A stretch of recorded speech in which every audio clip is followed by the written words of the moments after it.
किताब पढ़ना हमें एकांत में विचार करने की आदत और सच्ची खुशी देता है।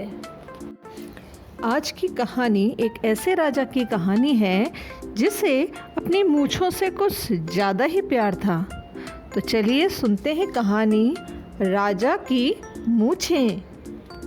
मुच्छीपुर के राजा मुच्छाचो सिंह की मूँछें बहुत ही सुंदर थी, बड़ी बड़ी, काली, घनी और ऐंठदार, नुकीली। रोज सुबह राजा अपनी मूँछों को चांदी के ब्रश से साफ करता और सोने की कंघी से संवारा करता था। हीरे और माणिक से मढ़े फ्रेम वाले आईने के सामने खड़े होकर वह अपनी मूँछें निहारा करता, खुश होकर अपनी मूँछें ऐंठता और गाना गाने लगता। सुंदर सुंदर गोल नुकीली मेरी मूँछें सबसे प्यारी, कोई कमी ना इनमें दिखती, मेरी मूँछें सबसे न्यारी। राजा को अपनी मूँछों पर बहुत घमंड था। वह चाहता था कि मुच्छीपुर राज्य की हर चीज़ उसकी मूँछों के आकार की तरह ही उठी हुई और तनी हुई हो। शाही बाग का बाड़ और उसके सभी पेड़ पौधे काट छांट कर राजा की मूँछों की तरह बना दिए गए थे। यहाँ तक कि शाही रसोई में भी खाने पीने की हर एक चीज़ राजा की मूँछों के आकार की ही बनाई जाती थी। शाही मोची भी राजा के सिल्क के जूते गोल गोल और ऐंठे हुए से बनाता था। ये जूते देखने में तो सुंदर लगते थे, पर उन्हें पहनकर राजा चल नहीं पाता था। इसीलिए वह हर समय अपने सफ़ेद घोड़े पर बैठकर ही कहीं जाया करता था। इस घोड़े की पूंछ भी मूँछों की ही तरह ऐंठी रहती थी।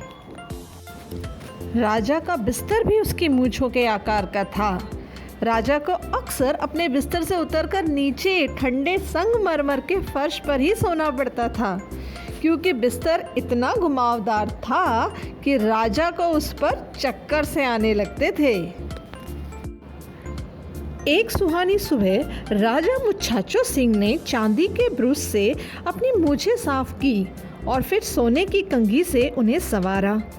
जब उसने आईना देखा तो उसके मुंह से चीख निकल पड़ी, अरे नहीं, मेरी मूँछें अब ऊपर की ओर नुकीली नहीं उठ रही हैं, ये तो एकदम सीधी हो गई हैं। मेरे चेहरे पर तो यहाँ दो भालों की तरह लग रही हैं। उसने तुरंत शाही नाई को बुलाया और उसे अपनी मूँछें फिर से गोल गोल और ऐंठी हुई बना देने का आदेश दिया। नाई 3 दिन और 3 रात लगातार पूरी कोशिश करता रहा। उसने गोल बना देने वाला खास तेल उन पर मला, घुमावदार बना देने वाला खास पाउडर भी उन पर लगाया। यहाँ तक कि राजा के सोते समय उसने मूँछों के छोरों पर डोरी बांधकर उन्हें छत से कस दिया। तब भी राजा की मूँछें सीधी ही बनी रही। अब राजा ने शाही रसोइये को बुलाया। इन सीधी मूँछों को फिर से गोल गोल और ऐंठदार बनाओ, उसने आदेश दिया। रसोइये ने रसोई से चांदी का बेलन लाकर उस पर मूँछें लपेटी। आइसक्रीम के सुनहरे कटोरे के चारों तरफ भी उसने मूँछें लपेट कर देखी, पर राजा की मूँछें फिर भी सीधी की सीधी ही रहीं। अब राजा ने शाही माली को बुलवाया। जी महाराज। माली इतना झुका हुआ था कि उसकी लंबी नाक फर्श को छू रही थी। क्या मुझे आपकी मूँछों को ऐंठदार बना देने की अनुमति मिल सकती है? राजा मुच्छाचो सिंह ने उदास मन से कहा, पूरी कोशिश करो। माली अपने बगीचे की सबसे बढ़िया कतरनी लाया। काट काट कर, छाँट छाँट कर उसने राजा की मूँछें इस तरह से बना दी कि उनकी नुकीले किनारे ऐंठे हुए लगने लगे।